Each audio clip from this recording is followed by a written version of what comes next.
শুধু আল্লাহ বানানোর জন্য, মুসলমানের সন্তানগুলাকে নেককার বানানোর জন্য।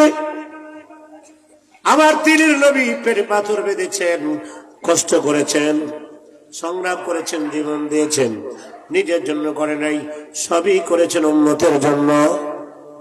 মুসলমান ভাইরা রে আমার, সাহাবায়ে কেরাম জীবন দিয়েছেন উম্মতের জন্য। বর্তমান সময়ে উলামায়ে কেরাম যারা কথা বলেন, কাজ করেন, চোখে পানি ছাড়েন, দোয়া করেন, আল্লাহর কসম করে বলি, আপনি যেই দল করেন আলেম বাদ দিয়া, আলেমরে বাদ দিয়া যেই দলে আপনি করেন না কেন, সব দলের নেতা ব্যবহার করে তার নিজের স্বার্থের জন্য। আলেমদেরকে বাদ দিয়া যারাই দেশের রাজনীতি করে, তারা জাতিকে ব্যবহার করে নিজের স্বার্থ চরিতার্থ করার জন্য। আলেমরা জাতিকে ব্যবহার করে একমাত্র আল্লাহর জান্নাতের মালিক বানানোর জন্য। আল্লাহর জাতের কসম করে বলি, পৃথিবীর কোন আলেম তার নিজের স্বার্থ চরিতার্থ করার জন্য রাজনীতি করে না। মামুনুল হকের রাজনীতি টাকার জন্য না, ফয়জুল করিমের রাজনীতি ক্ষমতার জন্য না, জাতিকে জাহান্নামের আগুন থেকে বাঁচানোর জন্য। টাকার লালসা তারা করে না। হৃদয় থেকে ওই দিনই টাকা বের করে দিয়েছি যেদিন আব্বাই নিয়ে মাদ্রাসায় ভর্তি করছে। আব্বাই কইছে পুত্রের মাদ্রাসা দিচ্ছি হুজুর, কামাই খাবার দরকার নাই, মল্লা যেন দোয়া করতে রে। সেদিন থেকেই দুনিয়া 3 তালাক দিয়ে ফেলাইছে ভাই।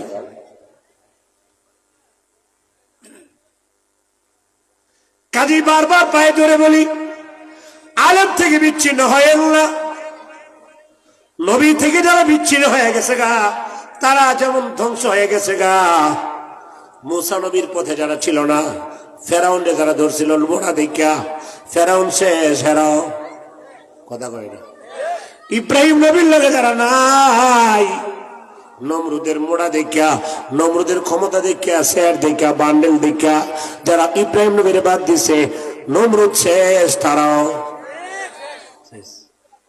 আল্লাহর নবী মক্কার মদিনে নবীরে বাদ দিয়ে যারা আবু জাহেলের শক্ত মোড়া রশি দেখা, টাকার বান্ডেল দেখা আবু জাহেলের পিছনে যারা দৌড়াইছে, আবু জাহেল শেষ, তারাও শেষ। চিল্লায় বলেন ঠিক না বেঠি? হুজুরে যত দুর্বল মনে করেন না কেন, হুজুরের টাকা কম, হুজুরের টাকা বেশি নাই, দিতে পারবে না, বান্ডেল দিতে পারবে না, নোট দিতে পারবে না। আল্লাহর কসম করে বলি, একজন আলেম আপনাকে যা দিবে সারা পৃথিবীর সব নেতা মিলো তা আপনাকে দিতে পারবে না, পারবে না দিতে। এই জন্য আলেমদের সাথে থাকবো, বলেন ইনশাআল্লাহ। দুনিয়ার স্রোতে ভেসে যাব না, বলেন ইনশাআল্লাহ। এই ফেনা হয়েন না, পিলার হন। ফেনা ছিলেন ফেনা, এই যে ফেনা আইতেছি বলা, যে ফেনায় ধরছে আমরা মেঘনার ফেনা ভিতরে ঢুকে যায়, শরীরে গুতা দিলে জায়গা আবার আয়ে, এদিক দিয়ে বাইশ সেদিকে যায়, এদিক দিয়ে বাইশ সেদিকে যায়। সমাজে কিছু মুসলমান আছে তারা ফেনার মতো, যারা 500 খাইলে 22 জায়গা, আবার 300 খাইলে 22 জায়গা। কথা বলেন ঠিক না ঠিক? ফেনার কোনো দাম নাই, পিলারের বড় দাম। কোরআনুল কারীমে আল্লাহ তাআলা একটা সূরা নাযিল করলেন, সূরার নাম হলো মৌমাছির সূরা, সূরার নাম হলো সূরাতুন নাহাল।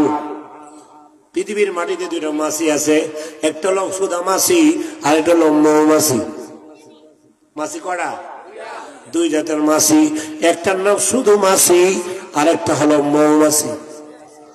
শুধু মাছি যেটা, এটা মিষ্টির মধ্যে বয়, আবার পায়খানার মধ্যে। কথা বলে কেন?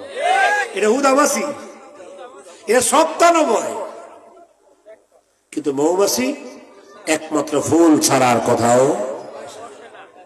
আল্লাহ বলেন, বন্দা যারা ঈমানওয়ালা হবা, তোমরা মাছি হইও না, মৌমাছি হও। যেন মনে বইও না, যেন মাল ফায়ানো দূর দিও না, তাহলে তুমি আর মাছি মার্কা মুসলমান। সেজন্য আমার যুবক ভাইয়েরা, সারা জীবন টাকার কাছে বিক্রি হয়ে গেল গা, সারা জীবন দুনিয়ার ভোগ বিলাসী বিক্রি হয়ে গেল গা। জীবনে বহুত নেতা আমরা দেখেছি, এই নেতাও যখন জনগণ ফালায় পালায় গেছে গা, আল্লাহর কসম করে বলি এদেশের কোন আলেম ভিতরে জান থাকতে জাতির সাইরা কোথাও তারা যাবে না।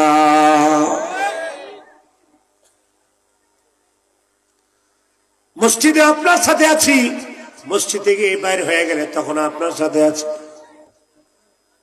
সেজন্য আল্লাহর নবী বলেন, আমি রসুলকে যারা ভালোবাসবা তারা আলেমকে ভালোবাসবা, আর যে আলেমকে ভালোবাসছে সে আমি নবীরই ভালোবাসলো।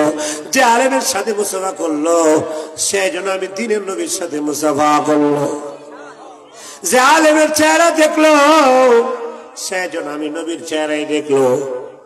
শুধু তাই না, আব্দুল ইবনে আব্বাস বলেন, বাপ ছোট কাল থেকে যখন মরে যাগা, বাপ মরে যাওয়ার পরে চাচা লালন পালন করে বড় করে, চাচার হাতে বড় হয়, চাচার হাতে চাকরি পায়, চাচা লেখাপড়া শিখাইয়া ঢাকা কলেজে ভর্তি করায়, এই চাচাই তারে মেহনত করে আবার চাকরি দিল। এবার চাকরির চেয়ারে বইয়া বাতিজায় বলা, হারে ছোটবেলায় বাপ মরে গেছে গা, বাপের সব কাম আমার চাচাই করছে, আমার লাইগা আমার চাচা ওই বাপ। এই কথাটা কি ভুল না সত্য? কথা বুঝছেন? ছোটবেলায় বাপ মরে গেছে গা, বাপে যে কাজটা করলে আমার চাচা এই কাজটা করছে, কাজে আমার লাইগা আমার চাচা ওই বাপ। এই কথাটা সত্য না ভুল? সত্য না? চাচাই তো বাপ, মানে বাবার যে দায়িত্ব সেটা চাচা পালন করেছে। মুসলমান ভাইরা রে আমার, নবীর যে দায়িত্বটা ছিল, আল্লাহর নবী যে দায়িত্বটা পালন করতেন, নবী দুনিয়াতে চলে যাওয়ার পরে নবীর সেই দায়িত্বটাই আলেমরা পালন করেন। নবীর দায়িত্ব কি ছিল? মানুষকে সত্য কথা বলা, সত্যের পথ দেখানো, মানুষকে পরকালের রাস্তা দেখানো, জান্নাতের রাস্তা দেখানো, সত্যের রাস্তা দেখানো, ইনসাফের কথা বলা, সঠিক কথা বলা, সঠিক পথে চলা। নবীর কাজ ছিল দুনিয়ায় কেমনে শান্তি পাবে, আখিরাতে কেমনে শান্তি পাবে, এই কাজগুলা মানুষকে করবে, মানুষকে বোঝাবে, হাতে ধরবে, পায়ে ধরবে, ধরে ধরে নবীজি সাহাবায়ে কেরামকে তৈয়ার করলেন। আল্লাহ নবী দুনিয়ার জমিন থেকে চলে যাওয়ার পরে এই কাজ যারা করেন তারা হলো জাতির আলেম। চিল্লায় বলেন ঠিক কিনা? এই কাজ করেছেন শাহজালাল মুজাররদ ইয়ামানি রহমতুল্লাহ আলাইহি, এই কাজ করেছেন খাজা মঈনুদ্দিন চিশতি রহমতুল্লাহ আলাইহি, এই কাজ করেছেন হাজী আমদাদুল্লাহ মুহাজিরে মক্কি রহমতুল্লাহ আলাইহি, এই কাজ করেছেন দারুল উলুম দেওবন্দের সূর্য সন্তান কাসিম নানাতুবি রহমতুল্লাহ আলাইহি, সেই কাজটাই করেছেন মাহমুদুল হাসান দেওবন্দি রহমতুল্লাহ আলাইহি, সেই কাজটাই করেছেন মুফতি রশিদ আহমদ রহমতুল্লাহ আলাইহি, সেই কাজটাই করেছেন রশিদ আহমদ গাঙ্গুহি রহমতুল্লাহ আলাইহি, সেই কাজটাই করেছেন উজানি কারি ইব্রাহিম সাহেব রহমতুল্লাহ আলাইহি, সেই কাজটা করেছেন সৈয়দ ইসহাক রহমতুল্লাহ আলাইহি, সেই কাজটাই করেছেন ফজলুল হক রহমতুল্লাহ আলাইহি, সেই কাজটাই করেন ফয়জুল করিম আর রেজাউল করিম দামাত বরকাতুহু, সেই কাজটাই করেন। দুনিয়ার কোন ভূত বিলাসের জন্য কাজ করেন না, ক্ষমতায় যাওয়ার স্বপ্ন দেখে না। আল্লাহর কসম করে বলি, চরমনের পীর, বর্তমান পীর সৈনিক, তিনি বলেন, আমি কেন ক্ষমতায় এলাম? আমার তো ইজ্জতের অভাব নাই, আমার টাকার অভাব নাই, আমি এখানে আসলাম কেন? সংসদের চেয়ারে ফয়জুল করিম বইলে যে ইজ্জত বেশি ইজ্জত হলে আছে, কেন আসলাম? আমি আর সেই জন্য যে এই চেয়ারে বইয়া ওয়াজের মাঠে বইয়া যত কথা কমু, এটা আইন হবে না, সংসদের দ্বারা কথা বলে সেটা আইন তৈরি হবে। ইনসাফের আইন প্রতিষ্ঠা করতে চাই শুধুমাত্র এই জাতির নাজাত এবং মুক্তির জন্য। মোহতারাম হাজরিন, প্রিয় ভাইয়ের আমার, আপনাদের পায়ের নিচে হাত থেকে বলি, আবার বলি, সবসময় আমরা আলেমদের সাথে থাকবো, বলেন ইনশাআল্লাহ। আল্লাহর নবী বলেছেন, ক্বালা রাসূলুল্লাহ সাল্লাল্লাহু আলাইহি ওয়াসাল্লাম, আরবাউন ইযা কুননা ফীকা ফালা আলাইকা মা ফাতাকা মিনাদ দুনিয়া। আল্লাহর নবী বলেন, হে আমার উম্মত, চারটা কাজ যদি করতে পারো, দুনিয়ায় তোমার কোনো ভয় নাই, কবরে তোমার কোনো ভয় নাই, হাসরে তোমার কোনো ভয় নাই, মিজানে কোনো ভয় নাই, পৌঁছাতে কোনো ভয় নাই। দুনিয়াতে বাড়ি বানাইছো, বানাও নাই, কোনো টেনশন নাই। দুনিয়াতে ক্ষেত থাকলেও টেনশন নাই, না থাকলেও টেনশন নাই। চিন্তা করো না, যে আল্লাহ তোমাকে জীবন দিবেন, সে আল্লাহই তোমার জন্য রিজিকের ফয়সালা করবে। যে আল্লাহ কুকুরে খাওয়ায়, যে আল্লাহ বিড়ালরে খাওয়ায়, যে আল্লাহ নদীর মাছেরে খাওয়ায়, যে আল্লাহ পিঁপড়ে খাওয়ায়, যে আল্লাহ গোটা মাখলুকাতকে খাবার দেন, সেই আল্লাহ আমার মতো ছোট্ট একটা মানুষকে রিজিক দেওয়ার ক্ষমতা আল্লাহর আছে না? না, কিন্তু ইমান না থাকলে তো মুমিন হওয়া যাবে না। সেজন্য আল্লাহ নবী বলেন, চারটা কাজ যারা করবা তাদের দুনিয়াতে কোনো ভয় নাই, আখিরাতে কোনো ভয় নাই। আমার সাথে বলেন কয় কাজ? আর জোরে কোন? এই চারটা কাজ হলো আজকের ওয়াজ, এটা হলো আজকের উপদেশ, এটা হলো আজকের নসিহাত। আমার দিনের নবী বলছেন, আমি মাদ্রাসায় লেখাপড়া করলাম 16 বছর, ডাইনের পানি খাইলাম, কষ্ট করলাম, সপ্তাহে একদিন গোসল করলাম, পড়তে পড়তে লঙ্গি ছিঁড়া নিলাম, এত পড়া পড়লাম, কষ্ট কইরা মেহনত কইরা নবীর সে হাদিসটা আমি শিখছি 16 বছরে। আজকে আপনারা বলে দিয়ে যাবো 1 ঘন্টার ভিতরে। কেন কেন কেন? শুধুমাত্র যেন আমল করে আমরা সে মাকাম অর্জন করতে পারি। কয় কাজ? পিছনে বাইরে বলেন কয় কাজ?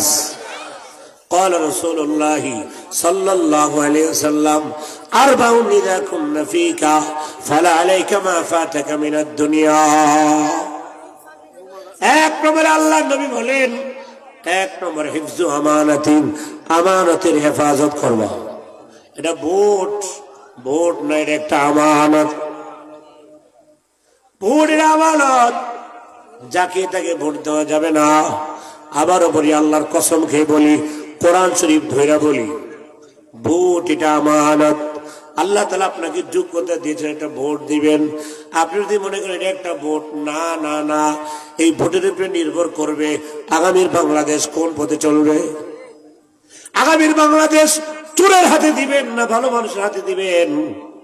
বাংলাদেশের টাকা দেশে থাকবো না বিদেশে যাবো, এটা প্রয়োগ করতে হবে ভোটের দ্বারা। বলে কোন ঠিক না ঠিক?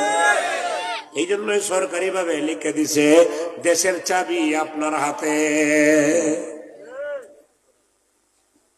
খারাপ মানুষের ভোট দিবেন, লাস্টে কইবেন বদনাম করবেন, হবে না। এই খারাপ লোক যত আকাম কুকাম করবে, তার 1 ভাগ ফেক জুলুট হয়ে আপনার আমল নামে ঢুকে যাবে। যত পাপ করবো, যদি মার্ডারও করে, এই মার্ডারে এখন সামনে পাইবেন, এটার মধ্যে আপনি আছেন।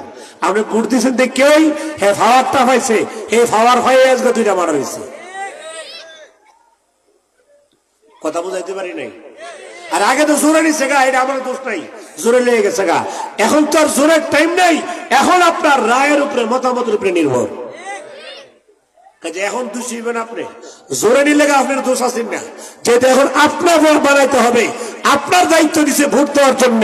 অতএব এবার পাপ আপনার ঘরে আসবে। কথা কয় না? আমি কিন্তু নাম বলবো না, কানে দিবেন। আমি বলছি, যারা ভোট দিলে আমানত রক্ষা হবে, দেশের সম্পদ রক্ষা হবে, সুবিচার হবে, ফানচিডিল থাকবে না, মদ থাকবে না, জুয়া থাকবে না, গাঞ্জা থাকবে না, এলাকায় মারামারি কাটাকাটি থাকবে না, মিথ্যা মামলার বাণিজ্য থাকবে না। নেতা যদি সত্যবাদী হয়, কেউ সাহস করবে না মিথ্যা মামলা দেওয়ার জন্য। আল্লাহর জাতের কসম করে বলি, এলাকায় একজন আলেম যদি নেতা হয়, এমপি হয়, হওয়ার পরে অর্ধেক বালায় যাবে খালি এমন। সাবধানে, তাই হুজুর হয়েছে অর্ধেক বালায় দেখতে হই। প্রিয় রায়পুরার ভাইয়ারা, আমার বাড়ি নরসিংদী সদর, বুদিয়ামারা, গোল্ডেন স্টার পার্কের পাশে। রায়পুর এটা আমার দেশ, এটা আমার জেলা। গর্বের সাথে বলি, আমি নরসিংদীর সন্তান। আপনাদের কাছে বলি, আমার এই নরসিংদী জেলার সর্ববৃহৎ উপজেলা হলো রায়পুরা। নরসিংদী শহরের জায়গায় জায়গায় বিভিন্ন মসজিদের ইমাম, মাদ্রাসার প্রিন্সিপাল রায়পুরের কৃতি সন্তান। অতএব আপনারা একটা বিপ্লব দেখায় দেন, এবারের নির্বাচনে আমরা আলেমকে নির্বাচিত করবো বলে ইনশাআল্লাহ। রাগ করতেছেন বাজান? আল্লাহর হাবিব বলেন, আমানতের হেফাজত করবা। ভোটের আমানত, কাজেই সংরক্ষণ করবা, তাকে মতামত দিবা। যিনি নির্বাচিত হলে পরে দেশের বাজেটের টাকা দেশেই রাখবে, রাস্তা যত টাকা বাজেট হবে কত টাকা এই রাস্তায় লাগবে। যেই টাকা রাস্তায় বাজেট হয় ওই টাকা যদি রাস্তা পুরা পায় নির্দিষ্ট সময়ের আগে রাস্তা ভাঙত না। কথা কন না কেন? না বানায় গেছে আমদা ভাঙ্গা যাবো আরেক আমদা, কারণ যারা করছে সবাই চোর সবার ডাইত। কথা কন না কেন? ওই যে 500 টাকা খাইয়া যে ভোটটা দিচ্ছেন এই টেহা হলো তুলবো শুধু আসলে কথা কয় না। এই জন্য বলি নেতা চোর 2 নম্বর, 1 নম্বর চোর হলো জনগণ। আপনারা ভালো না হইলে নেতা জীবন ভালো হইতো না। কেমন তাকুনুনা কাযালিকা ইউমারু আলাইকুম, রাসূল বলেন তোমরা যেই জাতের হইবা নেতা ওই জাতের হইবে। রাগ করতেছেন মনে হয়? এসা কথা বলে উঠতে জায়গা ধীরে হয়ে জায়গা লাগুক কথা, কথাকে গাঢ় লাগুন দরকার, আড্ডির ভিতরে লাগুক ধরে কোন ঠিক নেই। কথা যদি শুনল না ওই লাগে এটা কেউ আজ হলো। সেজন্য আমার পরে ভাইয়েরা আমানতের হেফাজত করেন, আমানতকে খেয়ানত করা যাবে না। আপনি মসজিদের সেক্রেটারি, মসজিদের টাকাগুলো আপনার কাছে আমানত, এই টাকা নিজের কাছে লাগানো যাবে না, এই টাকা যেখানে ইচ্ছে সেখানে লাগানো যাবে না। আপনি প্রাইমারি স্কুলের হেডমাস্টার, আপনার সকাল 10টা থেকে স্কুল, 4টা পর্যন্ত স্কুলে থাকবেন। আপনি যদি 12টায় আবার 2টার সময় জানগা, আপনি আমানত রক্ষা করলেন না, বেতন হালাল হবে না। রাগ করতেছেন মনে হয়? আমানতের খেয়ানত করলেন। আপনি পীর হইলে মুরিদ আপনার কাছে আমানত, আপনি বাপ হইলে সন্তানগুলো আমানত, আপনি স্ত্রী হয়ে গেলে গা স্বামীর মাল স্ত্রীর কাছে আমানত। স্বামীর অনুমতি ছাড়া, স্বামীর হুকুম ছাড়া, অনুমতি ছাড়া স্ত্রীর টাকা খরচ করতে পারবে না, নষ্ট করতে পারবে না। এমনকি স্বামীর অনুমতি ছাড়া টাকা দান করতে পারবে না। আমানত রক্ষা করতে হবে। হে আমার মা বোনেরা,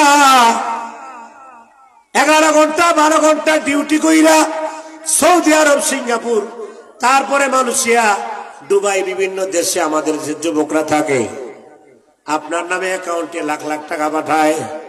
কিন্তু ফলাফল আছে বাপ মারে দুর্বিশ্বাস করে না, বউরে যে দুর্বিশ্বাস করে। কথা কন না কেন? এই ফলাফলের আহল কম। যুবক, স্ত্রী বড় আপন কথা ঠিক আছে, কিন্তু স্ত্রী আপন, তার মধ্যে স্বার্থ আছে।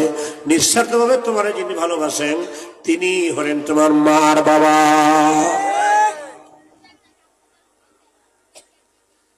বেগমকে আপন মনে করে টাকা লক্ষ লক্ষ তার নামে, স্বর্ণ দিয়ে দিছে 10 ভরি, টাকাও তার নামে, স্বর্ণ তার নামে। এবার বেগম স্বামী বাদ দিয়া নোয়াখাইলা ফুলার লগে পরকীয়ার প্রেমে জড়াই গেছে গা। শেষ পর্যন্ত স্বর্ণ লইয়া টেব চলিয়া ওই বেড়ার লগে গেছে গা। আছে না নাই? না থাকলে আমার তো তথ্য নিয়ে আমার কাছে কেউ আছে। পরে আমার কাছে কই হুজুর মাসালা দেন, একটা তাবিজ দেন। আমি তাবিজ দিতাম না, তোরা জুতা দা বাইরাম দরকার। কে তাবিজ? হুজুর আমি এখন কি করতাম? কি করবি? কিছুদিন পরে আগে হুজুর মাসলা কোন কি মাসলা? আমার বউ টাকা লয়া স্বর্ণ লয়া যে ফুলার লগে ভেঙে গেছে গা, ওই ফুলায় টেহা স্বর্ণ লয়া হেরে ফালাই দিয়ে গেছে গা। এখন হে আবার চাইতেছে আমার কাছে আইতো অনেক লিতে সংসারটা করুন যে বনি, কারণ হে হে নাকি আমার আবার ডিভোর্স দিয়ে লাগছে। এই জাতের কারবার আমরা দেশে আসিনি পাইছা। হ্যাঁ ফলাফল মাত হচ্ছে করে আহল কম, নতুন নতুন বড় হয়েছে তো আহল কম। আকাশের রং আর নারীর মন প্রতি সেকেন্ডে বদলায়। জানেন না বেডি বেঁচে কত রং ধরতে হয়, এই সব রং এটা আমার কাছে জানা আছে। আমি বেডি ভেতর রং নাই এমন বুঝে বুঝি, ফাত করলে বুঝি এখন কোনটা করলে নিবে যাবো, ফাত করলে বুঝি। প্রিয় ভাইয়ার আমার, সাপের মন্ত্র জানলে সাপে কামড় দিতে পারে না, মন্ত্র না জানলে ফাত করে কামড় মারে। এই জন্য বহুলীয় সংসার করতে হলে মন্ত্র জীবন লাগবো, শিখবার লাগে আমরা লোক পার্সোনাল যোগাযোগ করে। মোবাইল টিপাইতে ফেসবুক দেখতে না, আমরা লোক যোগাযোগ করতে হবে। কারণ একজন আলেমই পারে সব জায়গার সমস্যার সমাধান করতে। হুজুরে হুদা বাইরের ফেস ভাঙে না, ঘরের ভিতরে ফেসে হুজুরে ভাঙতে নাই, এটা মনে রাখবা। আলেমদের কাছে একজন নারীর কি রোগ, কোন দেই রান্না টেরা কি করতে হবে, কোন কথা বলে তাকে ম্যানেজ করতে হবে, সব মেডিসিন আলেমদের কাছে আছে। শতকরা 50-60% ছেলে বর্তমানে এমন আছে যারা বিবাহ করার পরে দাম্পত্য জীবন অশান্তি, লক্ষ লক্ষ টাকা কামায় তারপরে সংসার অশান্তি। তার মূল কারণটা কোথায় আমাদের সাথে শেয়ার করলে, আমরা প্রেসক্রিপশন লিখে দিলে 6 মাসের ভিতরে সংসার জাগাত চলে আসবে। যোগাযোগ করতে হবে। যাই হোক আমার ভাইয়েরা, আমানতের খেয়ানত করা যাবে না। হে মা, স্বামীর টাকাগুলো আপনার কাছে আমানত, আল্লাহ আপনার জন্য ছেলে দিছে, ছেলেগুলো আমানত। আপনি যদি সন্তানের আমানত রক্ষা না করেন, কিয়ামতের দিন এই সন্তান বাপ মার বিরুদ্ধে আল্লাহর আদালতে মামলা দিবে। সেজন্য সন্তানের আমানত রক্ষা করেন। যদি না করেন, ছেলেগুলো নষ্ট হয়ে যাবে, জেনারেশন গুলা নষ্ট হয়ে যাবে। তারা মাদক কারবারি করবে, তারা ফেন্সিডিল খাবে, তারা হিরোইন খাবে। আমি বলি, যত ছেলে বর্তমান সমাজে নষ্ট হয়ে গেছে গা, এর জন্য মেন দায়ী হলো তার মা এবং বাবা। বাপ মার অবহেলার কারণে, বাপ মার দুর্বলতার কারণে, বাপ মা অসাবধানতার কারণে, বাপ মা খোঁজ খবর না রাখার কারণে আজকে তার নিজের সন্তান নষ্ট হয়ে গেছে। মোহতারাম হাজরিন, আবারও বলি, ঢাকা শহরে 5টা বাড়ি থাকলে 5 বাড়ি আপনার যেই পরিমাণ সম্পদ, একটা নেক সৎ চরিত্রবান সন্তান এর চেয়ে মহা সম্পদ। নেক সন্তানের চেয়ে বড় সম্পদ পৃথিবীর মাটিতে মানুষের জন্য আর হয় না। এই জন্য নেক সন্তান আপনাকে তৈরি করতে হবে।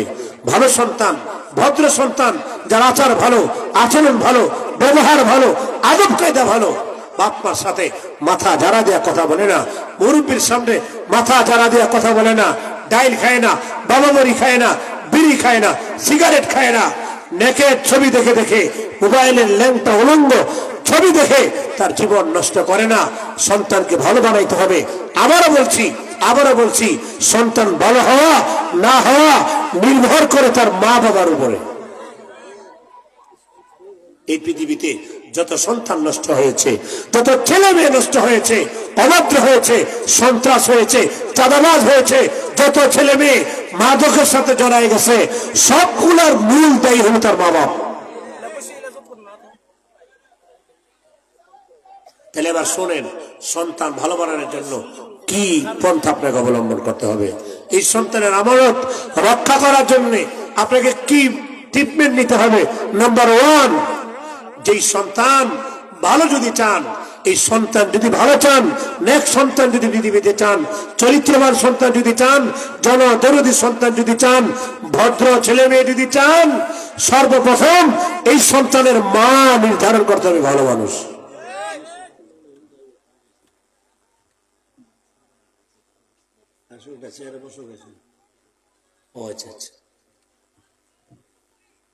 এই জন্য কথার ভাজরিন, আমি আর কথা লম্বা করতে পারলাম না।